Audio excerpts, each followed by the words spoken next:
Nah, Bah, yang menarik sekarang Andri lihat dari beberapa literal, Bah, ternyata memang kebanyakan bullying itu 60% itu di sekolah, Bah. Di sekolah. 27,5% itu ada di rumah dan sisanya di tempat bermain itu sekitar 14%, Bah.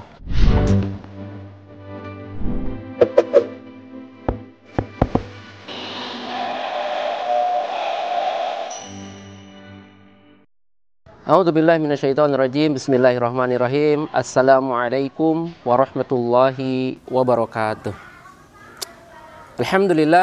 Alhamdulillahilladzi arsala rasulahu bil huda wa dinil haqq liyudhhirahu 'ala dini kullih wa kafa billahi syahida. Asyhadu an la ilaha illallah wahdahu la syarikalah wa asyhadu anna Muhammadan abduhu wa rasuluh. Allahumma shalli ala Muhammad wa ala alihi wa ashabi ajma'in. Amma ba'd. Alhamdulillah, puji milik Allah, kembali lagi hadir Andri bersama, insya Allah ada tamu spesial hari ini. Kita akan membahas satu hal yang sangat begitu penting dan sangat begitu serius. Kenapa sangat serius? Karena memang kalau kita membicarakan tema yang satu ini, dampaknya sangat luar biasa. Terutama yang lagi keren sekarang, mental health anak-anak kita. Insya Allah hari ini kita akan membalas tema bullying. Mari kita awali SD Pods ini dengan basmalah. Bismillahirrahmanirrahim. Alhamdulillah sudah ada nih di pinggir kita semua, di hadapan kita semua, Abah Ihsan Baihaqi Ibnu Bukhari. Assalamualaikum warahmatullahi wabarakatuh. Waalaikumsalam warahmatullahi wabarakatuh. Apa kabar Pak Andri? Alhamdulillah, Andri baik. Abah sendiri gimana, Abah, kabarnya? Biasa. Allahu Akbar. Allahu Akbar. Andri pengen kenalin dulu nih, walaupun sudah Abah mungkin sudah teman-teman SDI, teman-teman pejuang Siroh sudah pada kenal, ataupun mungkin bunda-bunda semua pasti sudah mengenal siapa itu Abah Ihsan ya. Andri ingin mengenalkan sedikit terhadap Abah Ihsan. Abah Ihsan adalah Direktur Awaladi Parenting School. Beliau juga Master Trainer Sekolah Orang Tua PSPA, Program Sekolah Pengasuhan Anak. Dan tentu Abah pembicara nasional parenting di 34 provinsi. Lebih dari 154 kota di Indonesia. Dan hari ini kita berada di sekolah yang sangat luar biasa nih, Bah. Di Sekolah Cahaya Nalar, dan Abah sendiri merupakan foundernya. Terima kasih nih, tempat yang luar biasa, bagus. Mudah-mudahan ayah bunda yang mendengar podcast nanti mungkin bisa search, bisa googling Sekolah Cahaya Nalar. Baik, Abah, kita akan bicara tentang bullying nih, Bah. Ini seru sekali, banyak informasi, banyak hal-hal yang beredar mungkin baik di sosmed ataupun di YouTube ataupun dimanapun nih sedang rame bullying nih. Dari versi Abah nih, Bah, mendefinisikan bullying itu seperti apa, Bah, dan mungkin bentuk-bentuknya juga yang mungkin bisa diinformasikan ke teman-teman SDI Podcast, Bah. Ya, bullying adalah upaya dari seseorang atau sekelompok orang kepada orang lain atau sekelompok orang lain untuk menyakiti, merugikan orang lain. Ya, bullying umumnya kalau zaman dulu ada 3, sekarang kita zaman digital tambah 1 lagi ya. Pertama bullying verbal, ya menyakiti dengan verbal, kata-kata, kalimat, ya seperti itu yang mungkin berdampak pada perasaan orang lain yang merasa tersakiti gitu. Ya, seperti misalnya kalau Pak Andri mungkin sudah kuat, tapi kalau nanti Pak Andri segede atau Pak Adi waktu umur 10 tahun terus dibilang kamu kepedean sih, orang blow on kok misalnya gitu. Kalau sekali 2 kali sih nggak masalah, tapi kalau terus-terusan ya orang mungkin jebol juga ya. Itu bullying verbal. Terus ada namanya bullying fisik ya. Bullying tindakan dengan menyakiti tubuh seseorang ya, atau merusak mainan seseorang, itu juga bagian dari bullying fisik ya gitu. Terus ada lagi namanya bullying relasional ya, seperti pernah nggak misalnya kita ini mau main tapi orang lain ngomong gini, jangan main sama si Eta, si Andri, orangnya kayak gitu. Bahkan bullying ini bisa lebih berbahaya. Kenapa? Membuat orang merasa terasing, itu kejiwaannya luar biasa terganggu. Jadi yang paling rendah itu sebenarnya bullying fisik dampaknya. Kenapa? Karena sakit, meskipun sakit secara fisik, tapi kan sakit itu ya paling sehari udah ya, kalau misalnya cuma dipukul atau dicubit gitu. Tapi kalau bullying verbal tertanam dalam memori bagaimana kan gitu. Jadi bullying verbal mungkin tidak terasa sakitnya, tapi masuk ke jiwa, berulang-ulang itu berbahaya. Yang lebih bahaya lagi yang ketiga, namanya bullying relasional tadi ya. Tidak diajak main, diasingkan gitu kan, terus difitnah, itu bagian juga bullying relasional ya. Atau menyebar hoax, menyebar rumor yang tidak benar tentang anak kita. Misalnya kalau orang dewasa ya, dia kaya, tau nggak dia kaya raya kenapa? Itu akibat babi ngepet. Nah gitu contohnya kalau orang dewasa ya. Kalau anak-anak kecil ya, tau nggak sih ya, si bapaknya tuh selingkuh misalnya kan gitu loh.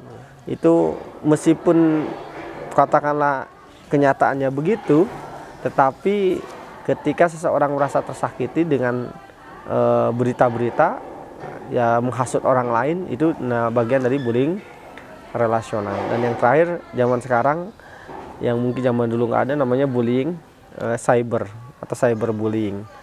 Kita mungkin masih kuat ya diremehkan, dikomentarin 5 orang, 10 orang. Zaman dulu kita paling satu kampung yang ngejek kita. Berapa sih satu kampung gitu teman kita? 10, 15, 20, 100 gitu. Sekarang bisa ribuan orang. Bahkan yang nggak kenal kita ikut ngebully anak kita atau kita gitu. Ya kira-kira itu contoh-contohnya gitu. Baik, baik Bah. Jadi teman-teman SDI Pods tadi itu apa definisi bullying dan bagaimana bentuk-bentuk tadi bullying. Nah Bah, yang menarik sekarang Andri lihat dari beberapa literal Bah, ternyata memang kebanyakan bullying itu 60% itu di sekolah Bah. Di sekolah. 27,5% itu ada di rumah dan sisanya di tempat bermain itu sekitar 14% Bah. Nah, ini bagaimana nih peran orang tua ataupun peran guru untuk mencegah atau mengatasi bullying ini nih Bah? Ya, bullying terjadi di sekolah karena memang sebagian besar waktu anak zaman now itu lebih banyak pada saat hari sekolah, ya di sekolah gitu. Ya. Misalnya dari pagi sampai jam 2, dari pagi ada juga yang sampai jam 4, ya kan full day gitu ya.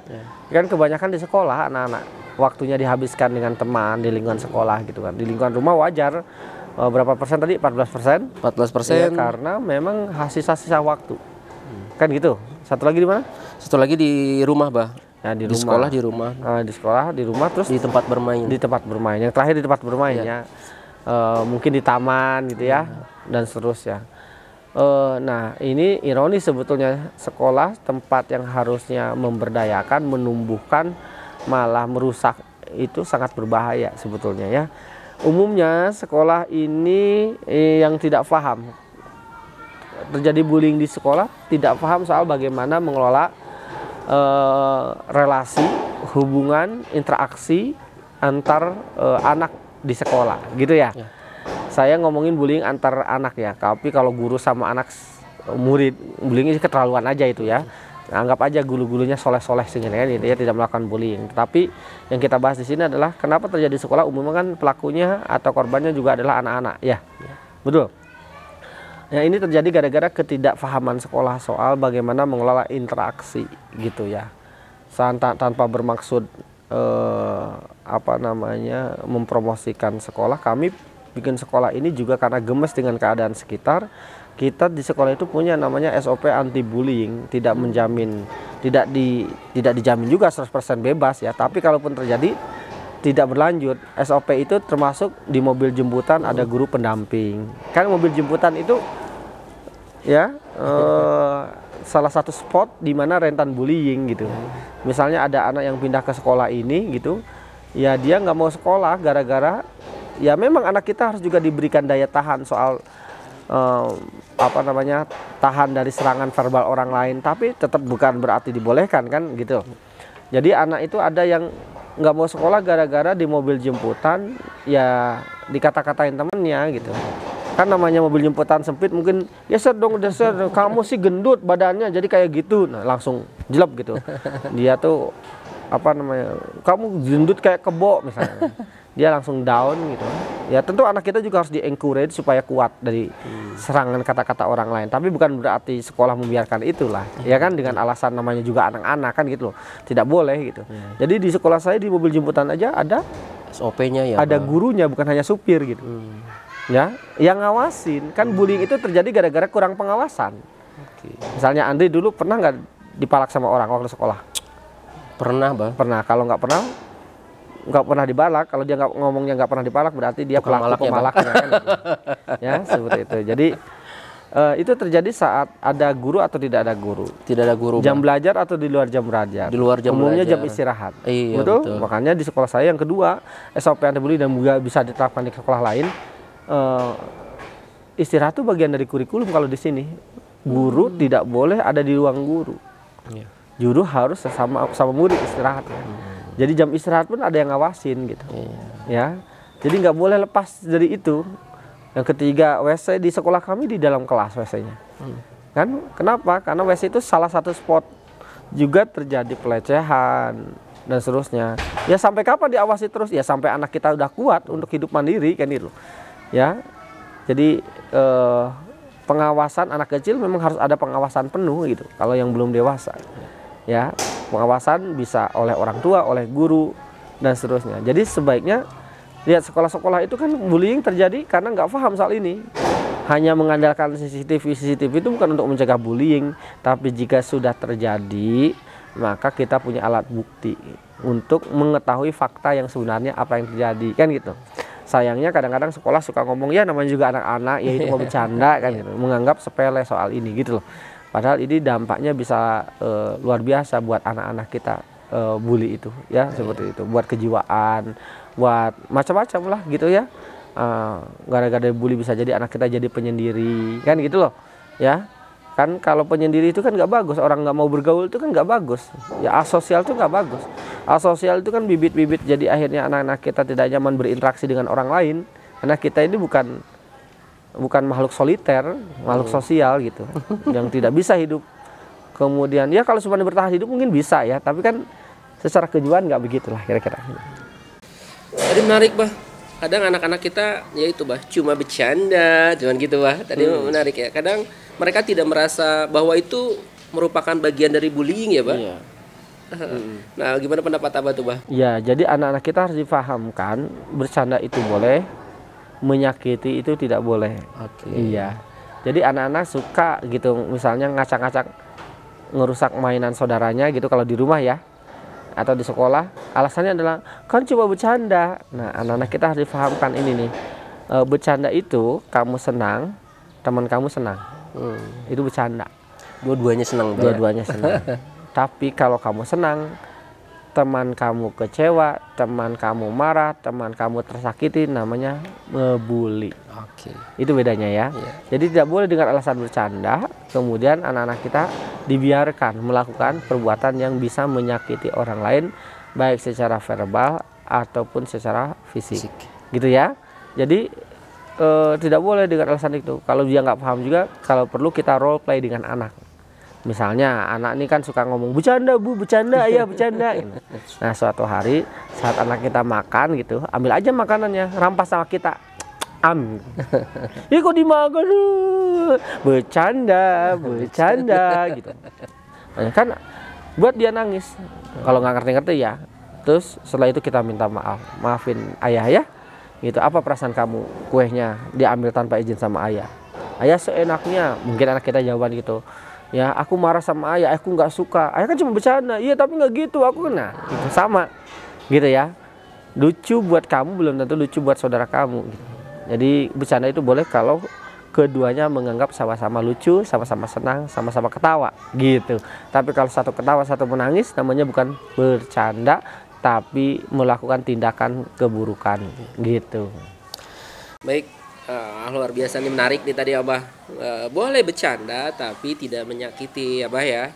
Jika menyakiti Tidak namanya menyakiti namanya membuli. iya, jika menyakiti ya kan gitu.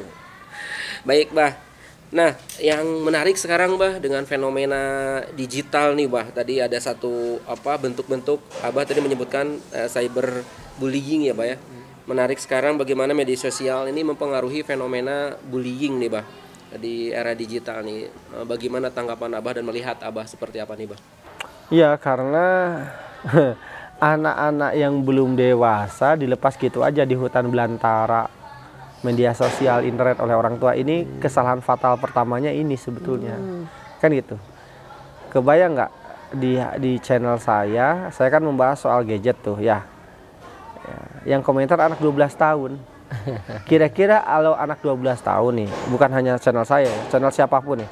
Anak 12 tahun sok komentar terhadap perbuatan orang lain. Kira-kira komentarnya atas kematangan berpikir atau asbun? Asbun kayaknya. Asbun. Kebayang nggak kalau dia kemudian sembarangan berkomentar di media sosial atas perbuatan orang lain, ucapan orang lain ya, gitu. Ya maka yang terjadi karena asbun ya asal ngomong asal jeplak aja gitu, nggak dipertimbangkan. Padahal itu kalimatnya bisa jadi menyakiti orang lain gitu ya. Gara-gara orang tua yang nggak paham soal ini, anak masih belum dewasa, tiba-tiba diberikan kebebasan berpendapat terhadap pendapat orang lain gitu. Ya, padahal di rumah aja kan ada adab, ada batasan. Ini di orang lain dilepas gitu aja. Maka sejak era media sosial, ya kalau kita refer ke Social Dilemma, film dokumenter ya di sana gitu di Amerika, akibat ini tingkat remaja Amerika yang bunuh diri, menyakiti diri sendiri itu meningkat berkali-kali lipat gitu. Ya sejak zaman era media sosial kan gitu. Ini akibat kita nggak paham bahwa anak itu tidak seharusnya dilepaskan dengan media sosial, karena we cannot win the battle. Kalau saya kutip pendapatnya Nadim kan gitu loh. Ya kita tidak mungkin bisa mengalahkan psikologi media sosial. The only way, kata Nadim apa gitu kan, the only way is to remove, tidak mengizinkan anak-anak kita sebelum waktunya gitu. Ya karena lebih berat lagi di bullying media sosial itu tadi kita dikomentari oleh ribuan orang. Jadi kata Tristan Harris, ya kita bisa tahan terhadap beradaptasi terhadap beberapa orang dalam tribe kita, dalam lingkungan kita, dalam suku kita, dalam budaya kita. Tapi apakah kita bisa bertahan, beradaptasi dengan komentar ribuan puluhan ribu orang yang tidak kenal kita? Apalagi orang itu kan cenderung ganas kalau tidak terlihat. Betul nggak? Betul. Cenderung ganas kan? Iya. Itu sebabnya saya pernah baca penelitian, cuman saya lupa ya, simulasi gitu, mahasiswa psikologi di sebuah perguruan tinggi gitu kan. Simulasi pura-pura jadi penjahat gitu, satu dibuka matanya, satu dibuka wajahnya, satu pakai topeng. Yang lebih ganas, lebih agresif meskipun cuma simulasi adalah yang pakai topeng. Nah, ketika di media sosial orang-orang komentar itu kan nggak kelihatan identitasnya. Iya, betul nggak? Betul. Iya, jadi makin ganas gitu, karena seenaknya. Padahal ketemu langsung sih mungkin nggak berani ya gitu. Tapi gara-gara tersembunyi itulah membuat manusia jadi makin agresif gitu. Nah itulah kenapa cyberbullying bisa jadi lebih rentan, lebih berbahaya, dan lebih mudah dilakukan oleh orang lain gitu. Oke. Wah menarik sekali nih teman-teman, para ya bunda SDI Pods. Jadi tadi banyak sekali Abah bercerita ya tentang bullying. Nah Bah, dari bullying ini ada pembuli, anak yang ngebully ataupun ada pembuli, ada juga yang dibully nih Bah. Nah mungkin ada tips-tips dari Abah, gimana caranya supaya anak itu tidak membuli. Nah dan yang kedua ada juga nih yang sudah terkena bully nih Bah. Harus gimana biar mental health-nya itu dia bisa survive, bisa lebih maksimal gitu Bah. Ya, sebetulnya ada yang ketiga selain pelaku dan korban. Ada namanya dalam konsep bullying itu ada namanya bystander. Apa itu? Orang yang menyaksikan bullying. Ya, ada tiga apa ya? Tiga kelompok disebutnya ya, 3 bagian. Nah, tapi karena pertanyaannya tadi bagaimana anak-anak kita supaya tidak menjadi pelaku bully. Nah, pendidikan karakter adalah solusinya. Jadi anak-anak kita ini sebetulnya harus dibentuk ini loh. Harus dididik heart start dulu, baru head start. Gitu kan dalam ilmu moral itu ya, anak-anak itu harus dikembangkan masalah mentalnya dulu, baru masalah intelektual. Moral dulu baru intelektual. Istilahnya itu heart education baru head education. Heart start mulai dari hati dulu, heart, heart, Hearts. baru head, gitu loh. Ya, jadi bukan sebanyak-banyaknya pintar. Yang jadi masalah kan dari kecil anak-anak kita yang dimaksud belajar adalah menanamkan sebanyak-banyaknya, memasukkan sebanyak-banyaknya pengetahuan sama anak. Padahal pengetahuan itu sebanyak-banyaknya nanti di perguruan tinggi. Pernah dengar nggak istilah A, S, KSA, knowledge, skill, attitude. Ya. Nah, jadi knowledge itu SMA ke atas, skill SMP ke atas, attitude SD ke bawah gitu. Nah, yang jadi masalah kan di sekolah-sekolah merasa semuanya penting. Akhirnya ketika, mohon maaf ya, anak-anak yang paling kurang dari anak Indonesia adalah life skill, maka dari SD sudah diajarin life skill, kan gitu loh. Padahal belum waktunya sebetulnya life skill itu. Ya, life skill berbahasa mungkin masih baik, tapi bahasa asing misalnya. Tapi life skill yang lain itu sebenarnya belum terlalu banyak dibutuhkan. Life skill mencari uang, literasi keuangan, kan bahkan di Indonesia ada tuh TK yang menciptakan, ya misalnya pengusaha sejak kecil, TK entrepreneur. Ya pasti baik niatnya, tapi kalau dari lihat landasan konsep tumbuh kembang itu tidak tepat karena nggak ada landasan ilmiahnya gitu loh. Ya harusnya bukan itu dulu, tapi sikap itu yang jauh lebih mahal, karakter, Akhlak, ya, Bang. respect gitu loh. Ya, adab lepatnya, bukan akhlak ya. Jadi respect orang, respect pada benda, respect sama orang tua, respect sama teman. Makanya di sekolah saya karakter itu yang paling mahal. Gunakan barang sesuai fungsinya, misalnya kan gitu loh. Ya, berjalan di ruangan, ya bersuara pelan di ruangan, kan itu loh. Tidak berteriak di ruangan, kan itu. Ya, meminta izin, ya kan gitu. Itu bagian dari karakter dan itu mahal sekali dan itu tidak bisa dibentuk sehari 2 hari. Nah, misalnya ada salah satu kepala sekolah main ke sekolah saya ini ya, Cahaya Nalar. Terus dia terkejut ketika melihat keadaan sekolah rapi banget. Padahal anak kan masa-masa aktifnya. Apakah dilarang main? Enggak, ada waktunya main. Ya, aktif itu boleh. Aktif tidak sama dengan liar karena anak ini harus paham karakter. Ya, seperti ini kan gitu loh.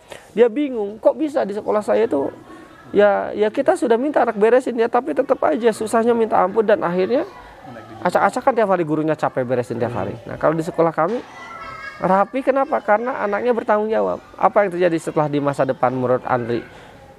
Bunda aja dihormati, apalagi manusia lain. Kan gitu loh. Dia menghormati Lego, dia menghormati mainan, dia menghormati dengan cara apa menghormatinya? Tidak nyorot sembarangan, tidak nyimpen sembarangan, ya simpan pada tempatnya. Gitu kan? Ini kan bagian dari karakter gitu ya, karakter anak-anak kita. Nah, sehingga anak-anak kita kalau kita menghormati maksudnya benda aja, balak aja dia menghormati, apalagi manusia kan itu ya. Termasuk cara menghormati manusia, respect itu yang kurang dari manusia-manusia sekarang adalah kenapa ya, mereka pintar tapi kurang hormat sama orang lain, meremehkan orang lain kan, karena di head start tadi bukan heart start tadi gitu ya. Salah satu bentuk menghormati adalah dengan kata-kata yang baik. Makanya kenapa saya sampai bikin buku Aku Senang Berkata Baik kayak gini. Aku senang berkata baik. Karena nanti dari kecil ini bagian dari karakter. Padahal Rasulullah bersabda, "Aktsaru khotaya bani Adam fi lisani." Aktsaru khotaya, ya, kebanyakan dosa, ya, ibnu Adam, keturunan Adam, ya kata Nabi lisani, dari lisannya kan. Ya ucapan-ucapannya kan gitu. Itu kan, ini kan saya bikin buku ini bagaimana caranya menerbahkan akhlak Nabi ya, tapi dipahami oleh anak dalam bahasa keseharian dengan kejadian-kejadian sehari, kisah nyata di rumah saya kan itu. Kan kalau ngajarin langsung hadis aja, kata Nabi lisan itu kebanyakan orang itu berdosa gara-gara lisan. Dan anak bingung karena balita kan gitu. Ya, dan seterusnya. Tapi bagaimana kalau disimulasikan, gimana Dede kalau digituin, gimana kalau AA digituin, gitu loh contohnya. Jadi dimulainya dari apa tadi, karakter pertanyaan tadi, supaya anak-anak kita, nah itu yang mahal bukan, makanya kan sebenarnya ada tahapannya semua ya, kolaborasi baru kompetisi, diajarin dulu ego kepemilikan baru berbagi. Tapi manusia ini kadang-kadang diloncat-loncat gitu ya, makanya kalau ke sekolah saya gitu ya, nggak akan ada namanya piala ini piala itu, bukan, karena kita tanamkan adab dulu ya, baru ilmu, akhlak dulu baru prestasi gitu loh ya. Jadi nggak akan menemukan juara ini juara itu di sekolah saya. Prestasi yang sebenarnya adalah ketika anak kita mampu menyimpan barang pada tempatnya. Itu prestasi kalau di kita. Ya, tidak berteriak sama ayah ibunya, itu prestasi. Mampu menyalurkan perasaannya, marahnya dengan baik, itu prestasi. Bukan nggak boleh marah sama sekali, tapi dengan baik. Ya kan gitu. Iya, betul, Bang. Ya, dan seterusnya. Jadi gimana caranya supaya anak-anak kita tuh punya attitude itu. Ya, skill yang harus dikembangkan adalah ya skill mengungkapkan perasaan, bukan skill nyari uang dulu. Kalau Pak Andri jadi orang tua, kalau orang paham ilmu perkembangan anak ya, saya mau nanya Pak Andri, anak Pak Andri usia 10 tahun sudah bisa menghasilkan uang sendiri dari YouTube-nya misalnya, dari games-nya misalnya, dari dagangnya misalnya. Nggak usah banyak-banyak, misalnya 5 juta sebulan, anak 10 tahun. 15 tahun berarti mungkin sudah 20 juta sebulan. Pak Andri, apa yang dirasakan? Bangga apa khawatir? Di satu sisi bangga, tapi di satu sisi lain khawatir juga, Bang. Ya normalnya Ya bangga sebetulnya, Bang. itu karena tidak paham. Seharusnya kita tuh curiga, harusnya kita khawatir. Kira-kira anak 15 tahun dengan uangnya, penghasilan 20 juta sebulan, uangnya akan dipakai apa? Akhirnya kita kehilangan power. Justru Allah ciptakan anak kita lemah, dan lemah manusia itu sejak bayi itu jauh lebih lama dibandingkan hewan, supaya mereka tuh bergantung sama kita. Nah, ketergantungan itu menciptakan power. Menciptakan kekuatan orang tua punya otoritas untuk bisa membimbing mendidik anaknya, kan gitu. Tapi kalau anak kita terlalu mandiri lebih cepat, apa yang terjadi? Padahal mandiri boleh, mandiri finansial bagus tentu saja. Tapi kalau tidak disertai dengan mandiri tanggung jawab, apa yang terjadi? Kita kehilangan power. Lama-kelamaan anak akan ngomong, apa yang haknya ayah ngatur-ngatur aku? Ini uang aku sendiri, aku mau beli apa terserah aku. Biaya sekolah biar aku sendiri yang bayarin, sepatu aku beliin. Kan lama-kelamaan kita nggak punya power. Bisa nggak mendidik anak tanpa power? Sulit, Nggak Bang. ada dalam ilmu perkembangan, ada namanya teori power. Ya, banyak orang tuh sekarang itu kan anaknya tuh jadi durhaka gara-gara kehilangan power. Tidak bisa mengendalikan anaknya gitu. Ya kan gitu. Nah, power itu tidak boleh hilang sepanjang anak-anak kita belum dewasa. Gitu. Nah, setelah dewasa baru silakan lepas. Tapi tadi ada yang satu terkena dampak bullying itu yang apa? Yang dibulinya, Bang. Bagaimana caranya nih si anak yang punya terkena dampak bullying ini dia tetap kuat gitu, Bah, mentalnya, karakternya gitu, Bang. Ya, ini tidak mudah dan tidak bisa recovery-nya sebentar ya, pemulihannya. Resiliensinya tuh tidak sebentar. Kita harus bersabar sebagai orang tua jika anak-anak kita pernah menjadikan ini. Yang pertama yang dapat kita lakukan adalah membuat dia mengungkapkan apa yang dirasakannya, supaya bayangkan kalau perasaan kita itu kayak sungai gitu ya, penuh dengan kotoran, itu harusnya dikeluarkan sampah-sampahnya. Dengan cara apa? Cerita, bicara, itu yang pertama. Yang kedua, ya secara jangka panjang, kan gini, ketika dia merasa direndahkan, ya kita harus tinggikan dengan cara yang lain supaya dia meninggi lagi. Caranya adalah buat dia merasa berharga dengan cara bukan merendahkan orang lain. Kan pada dasarnya pelaku-pelaku bully itu dia ingin gara-gara harga dirinya rendah, maka dia untuk meninggikan self esteemnya dengan cara merendahkan orang lain gitu loh. Ya? Coba gini, kalau Andri sudah merasa hidupnya mulia, perlu nggak merendahkan orang lain? Nggak perlu, Bah. Nggak perlu. Nah, kenapa orang itu merendahkan orang lain? Karena dia merasa nggak berharga, gitu loh. Kalau sudah kaya, perlu nggak nyicirin orang lain? Nyinyirin orang lain? Nggak perlu. Nggak perlu. Mungkin ada juga orang kaya yang nyinyirin orang lain, secara fisik dia kaya, tapi mungkin secara jiwa dia miskin gitu. Ya, dia pelaku-pelaku bullying ini pada dasarnya gitu, gara-gara dia terlalu merasa harga dirinya rendah gitu.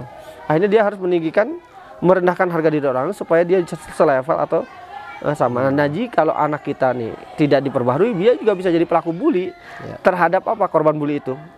Terhadap apa? Terhadap orang yang mungkin dia kuasai, entah adiknya, atau bahkan nanti ketika jadi suami, jadi ibu. Kalau jadi suami umumnya sama istri anaknya. Kalau jadi ibu nanti pada menantunya, kan gitu loh. Ya kan? Gara-gara kekurang harga diri, menantunya jadi korban dikerjain gitu loh. Ya, gitu. Nah, dan seterusnya. Nah, jadi apa yang bisa kita lakukan? Yang kita lakukan adalah secara jangka panjang, tumbuhkan perasaan anak merasa berharga dengan cara menaikkan level harga dirinya dengan cara apa? Bukan merendahkan orang lain. Buat anak kita itu punya perasaan berprestasi, gitu. Ya, prestasi itu tidak selalu berbentuk piala ya. Anak kita mendapatkan sebuah pencapaian ya, itu prestasi. Misalnya anak-anak kita bisa membaca Quran dengan lagam yang sangat indah. Itu nanti ada perasaan berharga itu ketika ya, di kamu tuh bagus banget bacaan, kamu aja yang baca. Nah, itu ada muncul perasaan berharga. Boleh juga benar-benar prestasi yang sebenarnya seperti piala boleh. Kemampuan bahasa asing. Anak kita misalnya bahasa Inggrisnya paling keren di sekolah, atau bahasa Arabnya, atau bahkan menjadi polyglot gitu kan, memiliki kemampuan banyak bahasa. Nah, maka otomatis tuh dia merasa naik gitu ya. Atau juga bisa misalnya anak-anak kita memiliki kemampuan untuk membuat masakan ya, perasaan berprestasi itu dimunculkan gitu ya, masuk perguruan tinggi yang terkenal gitu kan. Jadi saya masih ingat waktu saya SMA gitu ya, saya tuh diajak sama teman-teman saya untuk ngerokok gitu kan. Ya kadang-kadang kan orang-orang merasa itu bangga, harga dirinya meningkat ketika mampu melakukan perbuatan yang orang lain nggak berani, tapi kita berani meskipun itu melanggar hukum gitu. Kenapa sih orang-orang kebut-kebutan di jalan gitu? Ya, karena supaya orang lihat, oh aing lege, aing jagoan, aing wani. Ya, saya berani, saya tolong terjemahkan nanti di subtitle ya. Ya. Tapi orang yang punya harga diri tinggi nggak perlu kayak gitu. Atau orang-orang di jalan itu kenapa suka sadis gitu ya, kalau terjadi gesekan mobil, motor, karena dia rendah harga dirinya, dia merasa harus menjaga pride-nya gitu. Nah, dipikirnya dengan mengalahkan orang lain dia bisa kemudian bisa lebih tinggi nilainya kan gitu loh. Jadi saya dulu diajak ngerokok sama teman-teman saya, terus saya bilang nggak mau, itu kan berbahaya. Secara normal anak SMP, SMA butuh rokok nggak sih? Enggak. Jangan kan anak-anak SMP, SMA. Kita nih orang dewasa butuh rokok nggak sih? Enggak, tubuh kita tuh nggak butuh rokok. Awalnya sebagian kita ngerokok tuh gara-gara apa? Gara-gara pengen keren, gara-gara diajak teman, gara-gara coba-coba kan gitu, salah satu di antara itu kan gitu. Nah, saya diajak sama teman saya. Dia bilang nggak mau, kenapa nggak mau? Ih, buat apa, udah ngerusak tubuh. Ya, terus teman-teman saya bilang apa? Bencong loh gitu. Tapi saya nggak merasa tertindas dibilang gitu. Kenapa? Yang pertama karena saya tidak harus kemudian merasa berharga gara-gara melakukan perbuatan yang apa namanya saya pikir bermasalah gitu. Kan gitu. Ya, yang kedua ya apa tadi ngomongnya? Bencong. Bencong lu nggak berani ngerokok. Padahal semua bencong ngerokok guys gitu. Ya kan gitu. Jadi saya nggak merasa tertindas, tertekan ya, karena saya pikir saya dulu ingat juga waktu SMA nilai saya nggak bagus-bagus amat. Waktu kelas 1, kelas 2 memang melejit dan sudah. Saya tidak termasuk yang jadi mahasiswa teladan. Waktu SMA ya, SMP mungkin iya. Tidak termasuk menonjol, tapi tiba-tiba masuk PTN gitu ya. Saya tiba-tiba masuk salah satu PTN, teman-teman terkejut semua kan gitu. Padahal nggak menonjol, nggak banyak apa namanya tampil apa gitu. Ya jadi teman-teman nggak nyangka ya si Ihsan gitu, misalnya gitu loh. Ya itu kan perasaan berprestasi itu bisa jadi kita harus paham bahwa hidup itu lari maraton, bukan lari sprint. Ya artinya anak kita hari ini mungkin jangan merasa insecure ketika anak kita dalam tanda kutip belum berprestasi gitu. Ya karena hidup itu lari maraton, kita nggak tahu, dan sebaliknya ketika anak kita hari ini berprestasi ya jangan sering-sering pamer juga gitu. Karena kita nggak tahu anak kita tuh jadi atau tidak nanti. Gitu. Tugas kita kan hanya ikhtiar. Betul. Kira-kira gitu. Oke, baik Bah. Oh, seru sekali nih. Kenapa tema ini diangkat? Memang ini jadi suatu hal yang sangat penting Bah bagi orang tua. Tadi Andri mencatat ada 2 hal. Bagaimana mengajarkan anak attitude dan mengajarkan bagaimana respect terhadap orang lain.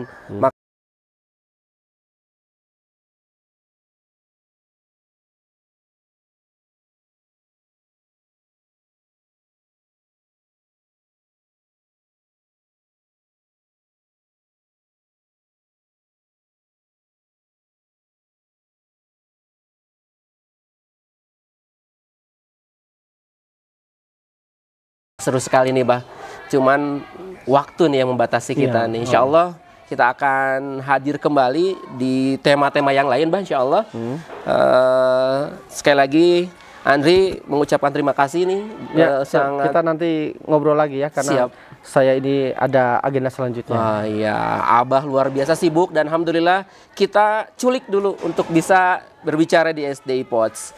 Baik, alhamdulillah ayah bunda para pendengar SDI Pods, kita sudah mendengar banyak tadi tentang bullying, bagaimana cara antisipasinya dan bagaimana kita mengenal bentuk-bentuknya.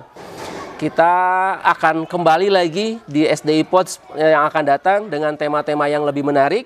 Andri, mohon maaf apabila ada kata-kata yang kurang berkenan. Kita akhiri dengan hamdalah dan doa kepada majelis. Alhamdulillahirabbil alamin. Subhanakallahumma wa bihamdika asyhadu an la ilaha illa anta astaghfiruka wa atubu ilaik wa lafu minkum. Wassalamualaikum warahmatullahi wabarakatuh. Waalaikumsalam. Atur nuhun Abang. Masya Allah. Jazakallah khair. Allah.